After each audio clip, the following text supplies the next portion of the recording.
Marketing Square. Bienvenue sur Marketing Square, le rendez-vous du gros marketing. Le gros, c'est un marketing qui sort des clous, qui se réinvente, qui se renouvelle. C'est aussi un mindset qui repose sur l'envie de se dépasser, de se détacher de ses opinions une bonne fois pour toutes et d'apprendre en continu. Si tu te reconnais dans cette description, que tu sois débutant ou expert, abonne-toi. Ce podcast va devenir ton meilleur allié. Cet épisode est rendu possible par AgoraPulse, la solution de référence des social media managers. Grâce à AgoraPulse, vous allez pouvoir gérer facilement tous vos réseaux sociaux au même endroit. Publication, programmation des posts, veille, collaboration, rapports personnalisés. Vous allez enfin pouvoir mesurer le retour sur investissement de vos réseaux sociaux. Et vous bénéficiez même d'une remise exclusive en tant qu'auditeur du podcast. Alors rendez-vous dans les ressources de l'épisode pour en savoir plus.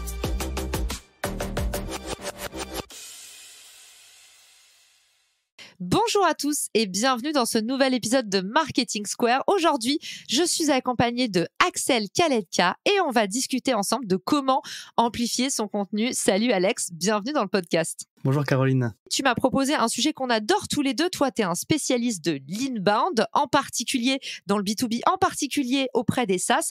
Et tu as remarqué que souvent, on met beaucoup d'énergie pour créer du contenu. Et au moment de la distribution, tout le monde se renvoie un peu la patate chaude. Et parfois, on fait des bides. Du coup, il y a beaucoup de gaspillage dans le contenu aussi. Carrément, ouais. C'est une stat qui m'avait fait halluciner, qui était sortie dans le rapport HubSpot fin 2021 sur les tendances du marketing auquel tu avais participé d'ailleurs, qui disait qu'il y avait 45% des contenus qui étaient jamais vus, 35% dans le B2B. C'est vrai que du coup, quand on voit l'investissement que ça peut représenter, que ce soit en termes de temps ou alors financier quand on externalise, c'est assez dingue au final qu'un tiers des contenus qui soient jamais vus, quoi. Exactement, on vous remettra le lien de l'étude dans les ressources de l'épisode. Du coup, Axel, c'est quoi tes astuces pour redistribuer son contenu intelligemment via le site internet ? Sur le site internet, on va retrouver des choses un petit peu basiques. L'idée du site, c'est de guider le navigateur, qu'il ait facilement accès à ce qu'il recherche. Quand on arrive en tout cas sur la home, sur la landing page, c'est un petit peu différent, mais la base de la base, c'est le menu, de pouvoir sortir effectivement ces ressources dans un onglet ressources qu'on va pouvoir dérouler et lister, blog, template, livre blanc, webinar, tout ce qu'on peut trouver un petit peu en termes de contenu, mais déjà de les ressortir par la barre de menu. Après, c'est aussi de faciliter le partage de ces ressources-là par les visiteurs. Aujourd'hui, c'est quelque chose qui se développe vachement, on parle de dark social, où les gens partagent en fait du contenu sur WhatsApp, par email, par SMS, par Messenger, et donc il faut leur donner la possibilité de le partager facilement pour qu'ils puissent le faire eux-mêmes. Donc c'est les petits boutons vers les réseaux sociaux. Évidemment, il faut optimiser pour la recherche organique. Il y a de la concurrence, ça se développe, il y a de plus en plus de contenu disponible sur Internet, mais ça fonctionne toujours. Donc optimiser pour le SEO, c'est la base. Mais après, il y a des choses dans ces articles justement optimisés SEO qu'on peut pousser et qu'on voit un peu moins chez certaines entreprises qui sont un peu moins répandues.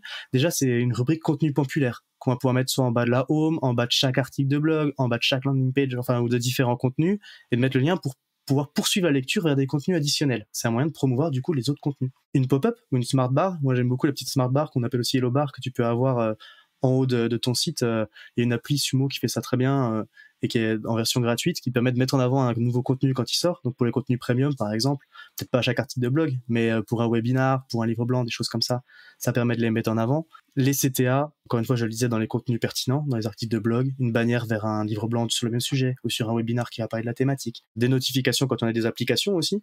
Quand on a un SaaS, typiquement, on a des applications où on peut pousser les nouveaux contenus.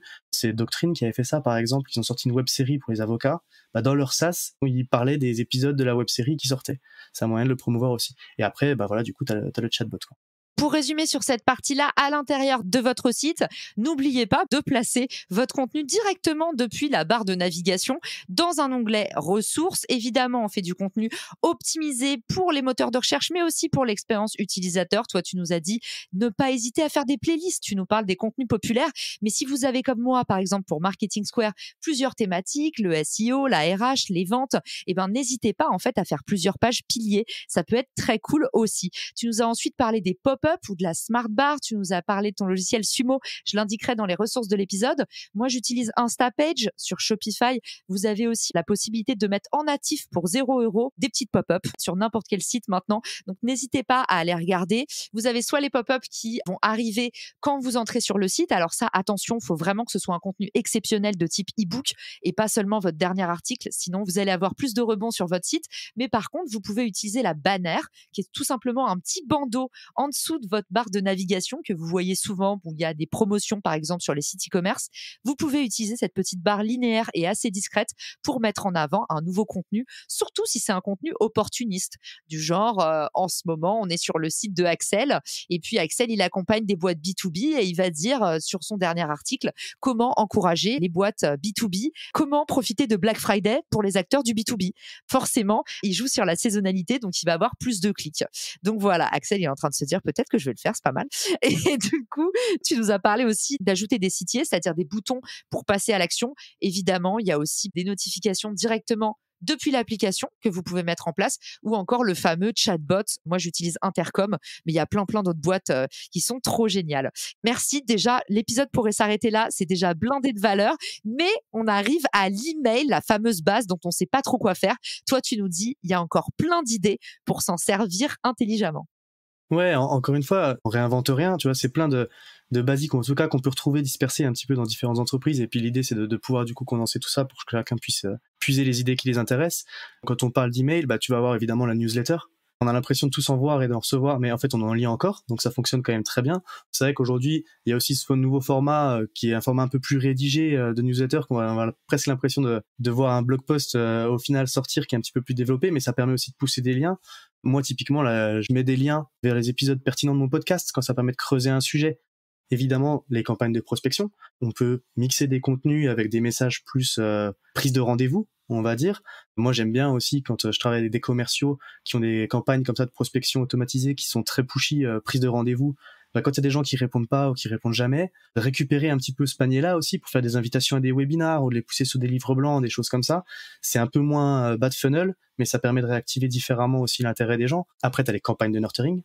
Quand là, pour le coup, les gens sont dans ta base, qu'ils ont déjà téléchargé quelque chose, tu vas télécharger un livre blanc, tu peux pousser un webinar qui va parler du même sujet, un article de blog, un cas client, des contenus comme ça additionnels, encore une fois, dans des campagnes de nurturing, les campagnes one-shot pour des événements particuliers, des sorties de choses un petit peu importantes. Et après, tu as aussi du coup partagé à des influenceurs ou à des partenaires pour qu'ils puissent éventuellement le partager sur leur base, sur des sujets un petit peu exceptionnels ou d'actualité, comme tu le dis. Je vois des boîtes qui font des études avec des organismes de sondage sur les grandes tendances 2022 ou alors l'état des lieux de telle pratique dans tel domaine d'activité. C'est des choses qui se partagent bien. Tu peux sponsoriser une newsletter de ton secteur pour faire passer des contenus dedans vers des créateurs de contenu ou un podcast qui ont une audience qui est pertinente pour toi. Et après, il y a des choses un petit peu basiques et c'est vrai des fois on oublie, mais c'est l'ajout à ta signature d'email sur une période donnée. Tu fais un événement, tu fais un webinar, tu sors un livre blanc. Toute la boîte doit l'avoir en signature d'email. Sous ta signature, tu peux rajouter une petite image pour cliquer, pour accéder au contenu. T'es absent, t'es en vacances, renvoie vers ton blog. Ou alors renvoie vers ton podcast. Oui, désolé, je suis pas là, mais si je vous manque trop, vous pouvez retrouver ma voix sur mon podcast. C'est une dédicace à Cédric Costa qui m'a partagé cette astuce-là. C'est des petits trucs comme ça qu'on peut faire, auxquels on pense pas forcément, mais qui permettent toujours de faire connaître son contenu, quoi. Exactement, et je le place là parce qu'on l'a pas mis dans les canaux. Mais pour le coup, moi-même, à la fin de mon Calendly, donc que ce soit mes rendez-vous networking ou tous mes rendez-vous pro qui sont pris via Calendly, les consultings, quoi que ce soit, à la fin, je leur dis, d'ailleurs, n'hésitez pas, on reste en contact via LinkedIn, mon podcast. Il faut qu'à chaque fois, vous créez des boucles pour pouvoir redistribuer votre contenu. Effectivement, la messagerie d'absence ou tout simplement, si vous êtes comme moi et que vous regardez vos mails que 2 à 3 fois par semaine, vous dites, voilà, en attendant, si ça peut vous aider ou si votre question, elle porte sur tel et tel domaine, j'ai préparé tel ou tel contenu. Donc ça, c'est une super astuce. C'est un peu en lien avec, tu sais, l'astuce du chatbot dont tu nous parlais dans le site internet. En fait, c'est pareil. C'est quand les gens viennent vous voir et que vous n'êtes pas disponible immédiatement, c'est commencer un peu comme au restaurant. Pour faire patienter les gens, on leur sert une assiette de cacahuètes. Et vous pouvez en profiter comme ça pour sortir les restes de la veille. L'image est pas très poétique, mais vous avez compris maintenant où je voulais en venir. Et puis, j'ai adoré quand tu nous as dit, en fait, proposer de la curation dans sa newsletter. Pourquoi ne pas sortir un format spécial où c'est le best-of de la semaine et vous mettez en avant vos meilleurs contenus. Vous savez que moi, quand j'ai commencé sur LinkedIn, j'avais personne sur LinkedIn, mais j'avais une petite base email. Ce que je faisais, c'est que je postais par email mes posts LinkedIn. Je disais aujourd'hui, on parle de ça et voilà mon post. Et en fait, ça m'a permis de me constituer une première audience sur LinkedIn. Donc, même un post LinkedIn, pour moi maintenant, c'est de la création de contenu. Donc, même si vous voulez amplifier vos posts LinkedIn, pourquoi pas profiter de la newsletter. L'idée, c'est vraiment, encore une fois, de créer des viviers de contenu et de pas réfléchir votre production de contenu de façon individuelle, mais vraiment systémique, comme un élément parmi d'autres dans le système. La signature email, j'adore j'adore, c'est aussi un truc auquel on pense jamais. Parler de votre podcast, parler de votre présence sur LinkedIn, parler des choses que vous faites, mais vraiment, mettez-le en avant partout, tout simplement parce qu'on n'a jamais assez de distribution pour le contenu concret. C'est vachement vrai ce que tu dis là, et j'adore la phrase sur laquelle tu termines, parce que j'ai des clients qui me disent mais on va saouler les gens, on peut pas parler 4 fois de la même chose, ou mais non, mais en fait personne n'est sur tous les canaux. Les gens que tu as dans ta newsletter, c'est pas forcément les gens qui lisent tes posts LinkedIn tous les jours, c'est pas forcément les gens qui vont vers ton blog. Du coup tu peux comme ça, par petites touches, évidemment faut pas le faire pendant 6 mois uniquement sur le même truc tous les jours, mais tu peux par petites touches comme ça aller effectivement reprendre des sujets, pousser vers d'autres contenus additionnels. Encore une fois, on lisait 35% des contenus qui sont jamais vus, il y a pas de souci quoi. Et pareil, la générosité, n'hésitez pas à mettre en avant d'autres créateurs. Le nombre de fois où moi, on m'envoie un message pour me dire hey, « t'as été cité dans telle newsletter ou dans tel podcast. » En fait, les gens finissent toujours par l'apprendre, donc vous n'avez pas besoin d'envoyer un message en disant « j'ai parlé de toi dans ma dernière newsletter ». Vous verrez, les gens vont en parler et en fait, ça va attirer d'autres créateurs vers vous qui vont potentiellement vous repartager ou en tout cas se souvenir de vous. D'ailleurs, en parlant de créer un souvenir, parfois, on oublie sa propre équipe, les gens qui bossent avec nous. En fait, c'est eux nos meilleurs ambassadeurs pour promouvoir notre contenu.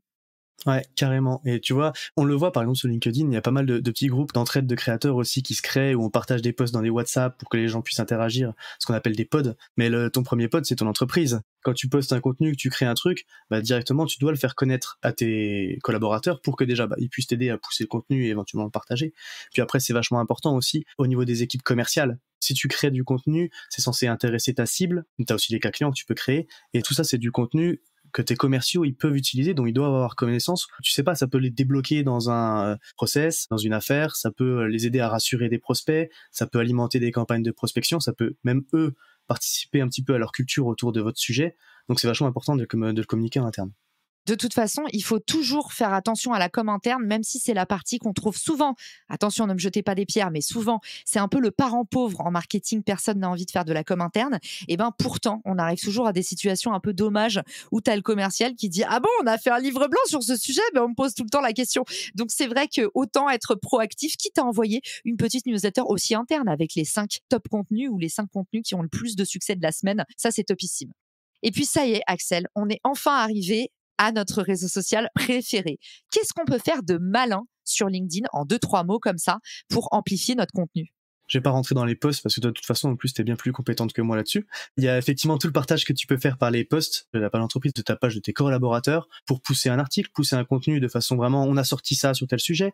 Mais après, ce sujet-là, un article de blog, t'as une introduction que tu peux reprendre en accroche et mettre le lien en commentaire ou pas, parce que pour le reach, mais après tu as développé directement les idées des différents chapitres dans différents posts. Quand tu crées un article de blog qui va faire 3-4 chapitres, normalement tu vas développer une idée un petit peu clé par chapitre, ça peut te faire un post en soi, et ça va contribuer justement à faire vivre ça. Tu peux faire des LinkedIn articles, tu peux partager dans des groupes thématiques où sont tes prospects, tu peux pousser du contenu avec les ads. Tu peux republier sous forme de carrousel, sous forme de petites vidéos où tu vas teaser l'article, sous forme d'image où tu vas sortir une citation. Tu peux le partager en MP. Moi, mon podcast, je fais tourner un Wallaxy tout le temps auprès de CMO où je leur dis moi je faisais ma veille comme ça, je sais que le podcast ça peut être vachement intéressant au niveau market, il y a peut-être des sujets qui pourraient vous intéresser. Du coup je le pousse comme ça en message privé, et après tu peux aussi éventuellement quand c'est pertinent le partager en commentaire de post. Quand tu fais ça, tu essaies déjà de rajouter un petit peu de valeur quand même avant pour pas passer pour un charognard, mais faut qu'on trouve de la valeur dans ton commentaire en disant effectivement par rapport à ton idée, moi je trouve que ça c'est bien et tout. D'ailleurs je développe un petit peu l'idée là-dedans si jamais ça peut en complément quoi. Moi tout ce que tu peux faire comme ça déjà sur LinkedIn quoi. Trop cool. Et je pense que ça va donner des idées à tous nos LinkedIn addicts. Et puis pour ceux qui sont en train de dire mais il donne toutes ces idées comme ça, mais comment on va faire pour tout noter? Vous inquiétez pas, si vous avez les mains prises ou si vous êtes en train de faire autre chose, Axel vous a préparé un document récapitulatif, donc vous avez rien à faire, vous pourrez cliquer à la fin de l'épisode et retrouver toutes ces brillantes idées. Facebook et Twitter, Axel, qu'est-ce que tu recommandes pour pouvoir amplifier son contenu? C'est un petit peu la même mécanique que LinkedIn. Au final, l'idée, c'est de pouvoir poster sous différentes formes les idées clés. Ce qui est important, c'est d'adapter à chaque fois son contenu quand même au code du réseau social. On fait pas pareil sur LinkedIn que sur Twitter. Mais voilà, c'est de poster un petit peu sous les différentes formes, de pouvoir le piner quand c'est possible, quand on a des contenus un petit peu premium, passer par les messageries privées, s'adapter aux différents codes. Et à chaque fois, il y a aussi les messages directs qu'on peut oublier et qui permettent de pousser les différents contenus. Vous avez aussi la possibilité d'épingler sur votre profil. Typiquement, à chaque fois que je fais un live du jeudi, il y a mon live qui est épinglé sur mon profil. Comme ça, j'évite les questions où on me demandait tout le temps comment rejoindre ton live, faut retrouver tes posts. Donc, si vous avez des posts un peu best-seller ou si vous avez des posts à mettre en avant, paf, pendant 48 heures, vous les mettez en avant sur votre profil. Vous allez voir, en fait, ça les rend beaucoup plus visibles. C'est un peu comme les mettre en vitrine, tout simplement. Et puis, épingler sur la page entreprise LinkedIn, c'est également possible. Vous pouvez mettre votre meilleur post ou le post qui décrit le mieux votre entreprise tout en haut de la page et le fixer. Comme ça ne disparaît pas. C'est un peu votre contenu best-seller, comme on dit. Et puis tu as ta banner. Ta banner, tu peux très bien annoncer un contenu premium, un contenu un peu majeur qui sort, mettre en avant un livre blanc. Exactement. Ouais, super chouette. Il y a même la headline. Alors, on en parlait. Vous pouvez épingler du coup dans la rubrique. C'est effectivement, je pensais à la rubrique Ma sélection. La banner, il y en a beaucoup qui mettent leur livre blanc ou les choses un petit peu événementielles de fin d'année, tout ça, sur la banner. Et puis, pourquoi pas, Axel, carrément, tant qu'on y est, on pourrait avoir la headline aussi, par exemple, pour ma boîte Refer. En ce moment, on lève des fonds. J'ai mis sur la headline du CEO, Arnaud, Refer lève des fonds. Vous pouvez même utiliser la petite barre surname où, en fait, à ce moment-là, ça va mettre entre parenthèses sur LinkedIn. Vous pouvez aller voir sur le profil d'Arnaud. Je vous le mettrai dans les ressources de l'épisode. Mais du coup, vous allez voir à quoi ça ressemble. Ça met entre parenthèses et du coup, vous pouvez pousser une petite actu à cet endroit-là. J'adore. Et maintenant, on va parler de YouTube, qui est un réseau social un peu à part. Ouais, effectivement. Je cache pas que je rentre un peu moins dedans parce que c'est pas forcément le truc que je maîtrise le plus. Mais c'est vrai que, déjà, tu peux faire une vidéo sur un sujet. T'as créé un article, t'as créé un e-book. Tu peux très bien en faire une vidéo qui va développer ce contenu. Tu peux faire une petite vidéo de teasing aussi de 15-30 secondes. En plus, maintenant, YouTube met en avant des shorts qui va aller teaser le contenu pour renvoyer vers le contenu additionnel. Tu peux, dans tes descriptions, dans chacune des descriptions, mettre les ressources qui t'ont servi à faire l'épisode. C'est toujours dans l'idée de pousser vers des contenus additionnels qui peuvent permettre de continuer à s'éduquer, en fait. Ces petites vidéos, tu peux aussi les repartager sur les réseaux sociaux, évidemment, faire des campagnes de pub. Évidemment, à chaque fois aussi, on le dit et on le fait sur les podcasts, c'est demander aussi à liker, à partager. C'est une façon d'inciter aussi, pour le coup, son audience à partager son contenu. Et ça marche bien aussi. Et puis, après, c'est les réseaux sociaux aussi, c'est toujours pareil. C'est de commenter aussi chez les autres pour mettre en place une boucle vertueuse qui va inciter aussi à gagner en visibilité. Parce que si moi je viens commenter sous toi tes posts LinkedIn, il y a forcément des gens qui ne me connaissent pas, qui verront mon commentaire. Si en plus c'est pertinent, ça peut aussi moi mettre en avant ce que je fais, quoi. Et notamment YouTube Short qui est en train de se développer à vitesse grand V, qui est un peu le TikTok de YouTube. C'est des vidéos courtes, mais qui ont du coup un vrai potentiel viral. Et pour le coup, je vous incite à aller tester. L'avantage du YouTube Short, c'est que ça met vraiment pas longtemps à créer et que derrière, potentiellement, ça peut vous ramener pas mal de visibilité, surtout si vous faites une bonne accroche et que vous donnez envie, parce que c'est toujours pareil, si vous voulez faire de la conversion, faut quand même sacrément teaser, mais c'est possible de le faire et à grande échelle avec le nouveau format YouTube Short. On passe à Instagram maintenant. Du coup, je me présente pas expert de réseau, mais on est toujours pareil. C'est utiliser les différents formats des plateformes, en fait. T'as le post, t'as la story, t'as les réels, t'as faire des campagnes de pub, faire des campagnes d'influence, aller commenter, partager en DM. Au final, on est toujours un petit peu sur les mêmes mécaniques pour les réseaux sociaux, mais ce qui est important, c'est à chaque fois d'adapter un petit peu son contenu aux différents codes, parce qu'on voit trop de boîtes qui veulent être partout sur tous les réseaux à la fois et qui font du copier-coller, en fait, mais ça marche pas, quoi. Exactement, mais en tout cas, par exemple, tu vois, sur Instagram, moi, je sais qu'il y a un truc que j'adore faire et que je trouve vraiment efficace, qui coûte pas grand-chose. C'est tout simplement mon post LinkedIn. Je le coupe, je le mets en blanc, je le partage en story avec juste mon accroche. Et après, je sélectionne dans les stickers liens et je mets directement le lien vers mon dernier post LinkedIn. Et ça, en fait, bizarrement, ça marchait pas il y a quelques années, mais maintenant LinkedIn et Instagram ont vraiment des audiences similaires. Donc, j'ai pas mal de conversions. Typiquement, hier, mon post, c'était arrêtez de faire l'autruche. Si vous voulez vraiment faire décoller vos ventes, c'est le moment d'ouvrir votre carnet. Il y a une étape clé et 90% des entrepreneurs ne le font pas. Paf. Et juste après, il y a marqué lire la suite. On vous rappelle que maintenant, sur Instagram, vous pouvez, quel que soit votre nombre de followers, partager un lien en story. C'était pas le cas il y a un an, mais maintenant c'est possible. Donc, n'hésitez pas, foncez. Et puis, on arrive déjà à la dernière partie. Donc ici, tu nous as mis les petites pépites, Axel, auxquelles personne ne pense, d'autres réseaux qui peuvent permettre de redistribuer aussi intelligemment son contenu. Ouais, c'est un petit peu mon fourre-tout, parce que c'est un peu moins développé, comme tu l'as dit, c'est un peu plus exotique, peut-être, que ce qu'on a l'habitude de faire et de ce dont on a parlé précédemment. Tu vas avoir effectivement TikTok.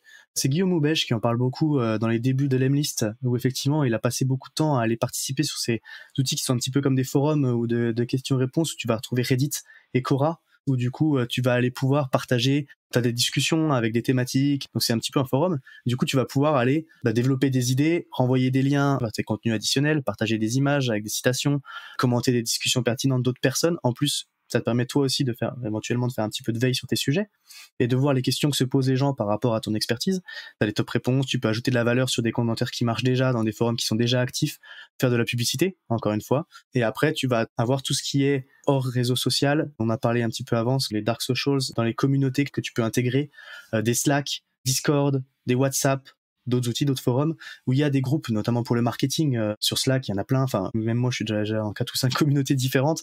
Donc, tu peux trouver ça, et ça existe quand même dans tous les métiers, où tu vas pouvoir effectivement aller partager du contenu, même avoir des conversations qui sont intéressantes.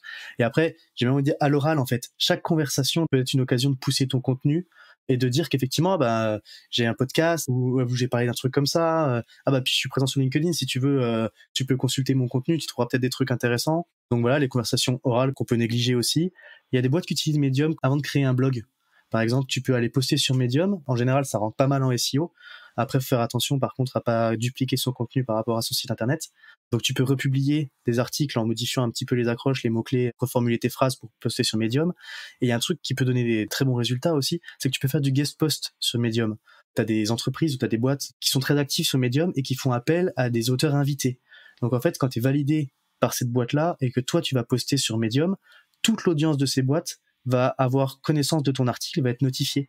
Donc ça peut être très puissant d'aller poser ça à des boîtes pertinentes qui ont des audiences qui sont pertinentes pour toi. Ça, tu peux le faire aussi auprès de blogs de ton industrie ou d'entreprises partenaires. Et encore une fois, des gens qui sont intéressés par ta thématique. Si tu crées du contenu de qualité, tu peux aller leur proposer ton contenu pour qu'il soit publié, donc encore une fois, sur des blogs de ton industrie ou alors sous forme d'échange de guest posts avec d'autres boîtes qui sont complémentaires sans être concurrentes, on va dire. Ce qui a l'avantage en plus potentiellement de te faire des backlinks.